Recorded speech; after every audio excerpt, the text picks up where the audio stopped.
Welcome back to Dubai and to part 2 of this micro series featuring this beautiful emirate. Now when you think of Dubai, you probably think of the glitzy buildings and the lovely resorts, but there's also another side to Dubai that I really wanted to get under the skin of. Last time I went away from the glitzy hotels and resorts and immersed myself in the old Al Fahidi district. This time round I'm heading across the Dubai Creek to the Spice and Gold Souks. Join me for the adventure. Alright, after a 5-minute wait, I have paid my 2 dirhams, which is not very much. I'll put how much at the bottom of the screen. And we're now going to head for the next 20 minutes over to Deira on the other side of the Dubai Creek. There we go then, underway on the Dubai Creek. It's a good wind and it's only a short journey. Heading over here and then heading into the heart of the Gold Souks and spice markets. Excited. Here we go then.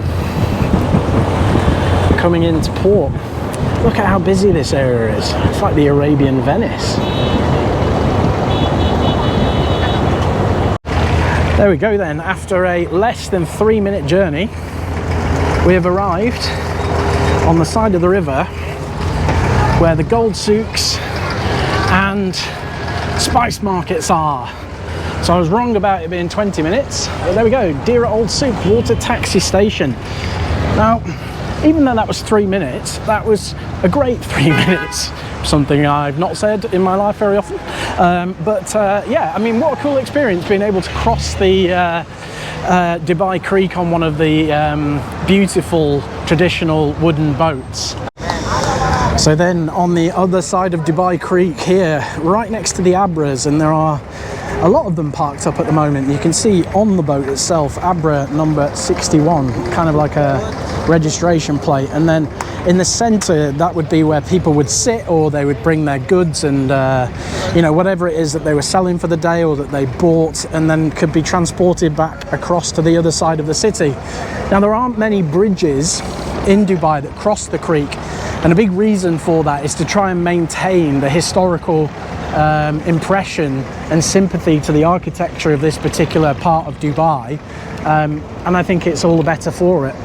But what an absolutely stunning part of the city. And I have to say, having gone to Venice a long time ago, yes, the architecture is different and the weather was a hell of a lot different back then, as it was a February when I went to Venice. This is a little bit like Venice in the sand. But let's go find the Gold Souk. Right, so straight away then, after getting off the boat, we get here to Old Baladia Street. I'm going to head into the Grand Souk area of Dubai. Now this is a little bit more touristy than where I was previously, but this is also just the other side of the river, and so also part of the heart of the old Dubai. And as you can see, it's already thriving and busy with lots of stuff going on. So I'm going to walk in and check it out. Now, to give you a bit of an appreciation of how busy it is relative to what time it is a Monday morning at 11:51 in the morning, so pretty much midday. And I wouldn't call it super busy, but it's certainly not quiet. But I think in reality, oh, this looks good. In reality, at any point during the year, Dubai will be busy. You know, it's become really, since the 1990s, one of the economic superpowers of the world. And barring a couple of dips in their economy around the time of the 2007 subprime crash and COVID, Dubai has remained as one of the economic superpowers of the world. And really, in 2025, it shows no signs of stopping. So what is this blue? Blue is dye indigo. It's color for jeans. For jeans. Jeans. Ah, okay. So this is the dye for jeans? Yes. All right. Wow, I didn't know that. It's beautiful. Saffron. No, it's sunflower, not saffron. Oh, sunflower. Okay, I thought it was saffron. If this is saffron, it's a lot of saffron, right? Yeah, amazing. Yeah, you can look inside, no problem. Fantastic. Shukran. Oh. Is it okay to smell it as well? Yes, yes. It's tea for drinking. Oh, that's delicious. Smells great. And this is interesting what I show you. Ginger. Dried ginger. Pomegranate flower. You make tea with it. Oh, pomegranate. Look like a saffron. Look like it. This is sunflower. Sunflower. That is. It is dried lemon. You can use for soup, chicken. And this one is caruba. And what is this? Looks like salt. Look like this is actually aloe vera, alum for after. Oh, it's aloe vera for shave. Yes. Oh, wow. And this is some tea. This is the white tea. Amazing. What a fascinating place, hey? So this is the Grand Souk here in Dubai. Old city. And look at all of these wonderful spices. Amazing. Also beautifully laid out. And then also the multicoloured textiles that we saw on the other side of the creek as well. Now you can already see that this is a lot more commercialised on this side of the creek than the other side. So if you want a really authentic experience of old Dubai, then the Al Seif district and the Al Fahida city is for you. If you want to come and immerse yourself in spices, shops, souks and all that kind of stuff, then certainly coming to this side, the Grand Souk side at Deira, is going to be for you. Now the souk, the Grand Souk, is broken into different sections. So here we have the textile souk down here as well, but just on the other side of this particular street is the mattress souk. And there's the Spice Souk, there's the perfume souk, there's the kids' toy souk. There's kind of everything that you could possibly imagine or want in this section here. But what did we come here for? I did not come to look at textiles on this side of the Dubai Creek. I came here to look at the Gold Souk. We've seen the spice market already, so we're going to head to the Gold Souk now. And actually I might go down this nice little street here if I don't get run over. Shukran. Making sure I don't become part of history.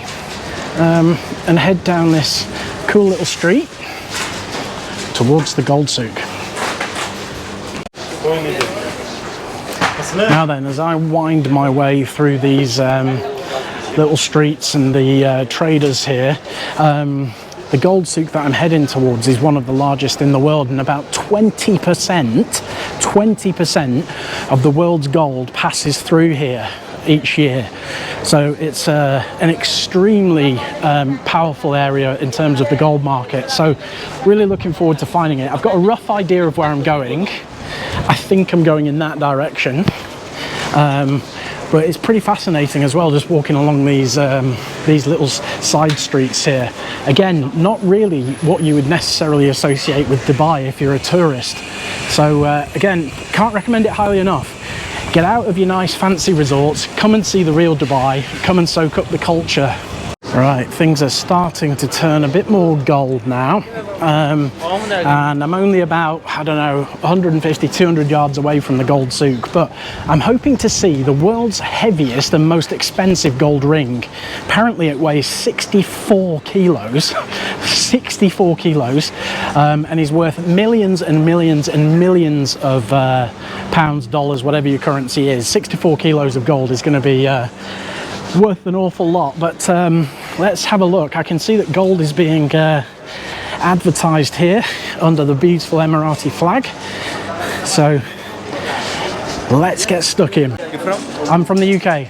Where are you from? India. India. Oh, okay. I was in. Hi. I was in India maybe 2 months ago. You been? Yeah. I went to Delhi, Agra, Jaipur, Udaipur. And Kerala also. Did you come Kerala? Not yet Kerala. I haven't been to the south. Come to the Kerala. So Kerala, Kochi. Kochi, Yeah. And Trivandrum, Wayanad. Okay, nice, great. Well, good to meet you. Okay, I'm gonna go and see some gold. Okay, have a good day. So then, welcome to Dubai Deira Gold Souk, and as you can see on that sign straight ahead of me, this is the Gold Souk.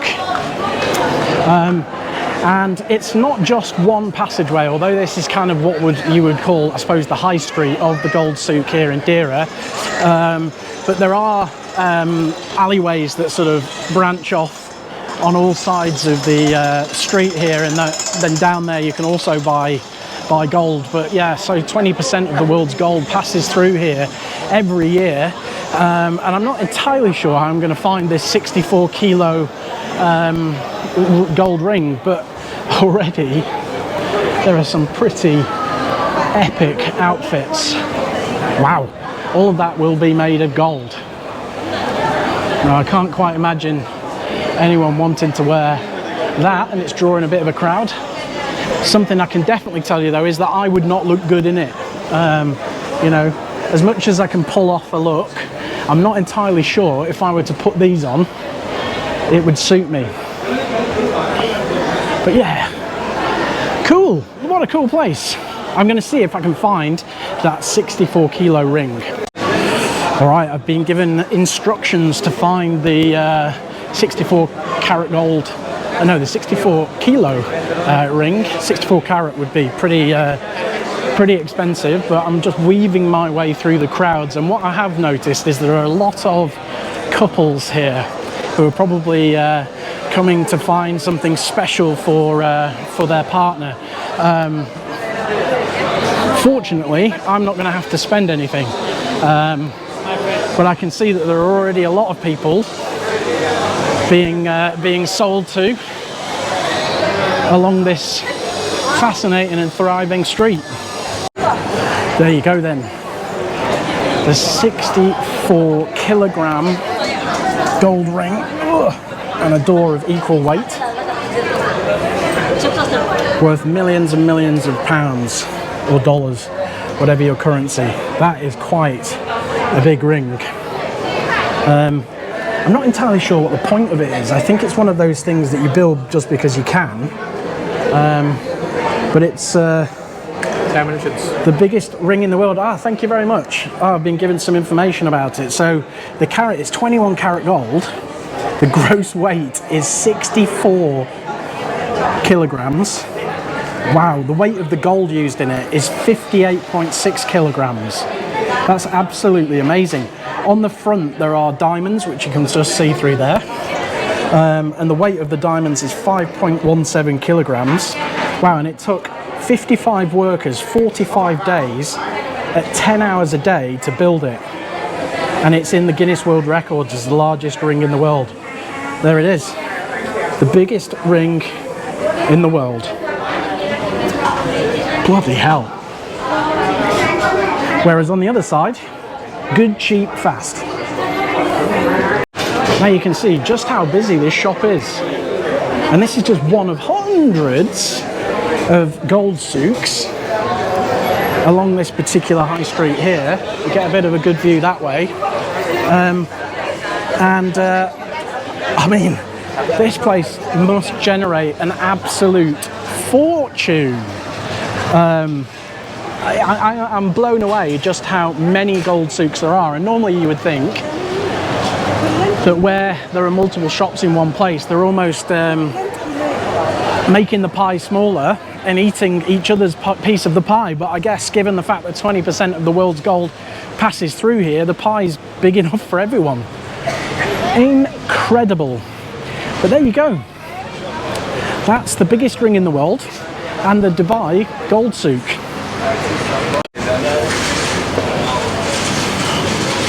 Every single little alleyway that you turn down is full of street traders, either selling textiles, gold, perfume, spices, herbs, clothing.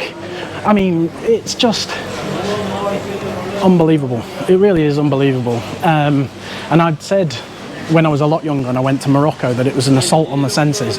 I don't think this is quite to the same level because it's a little bit more commercialized, but I definitely would say that it is, you know, a real experience of the senses. So I can't recommend it enough. Like I've said a few times, If you're in Dubai, don't just stay in the nice 5-star resorts. Head out and see what the real Dubai has to offer. I really hope you've enjoyed this episode. If you have, let me know your thoughts in the comments. Have you been here? Have you been to other souks? What are your thoughts? Would you do it, or would you rather stay in your resort? Let me know in the comments. See you next time.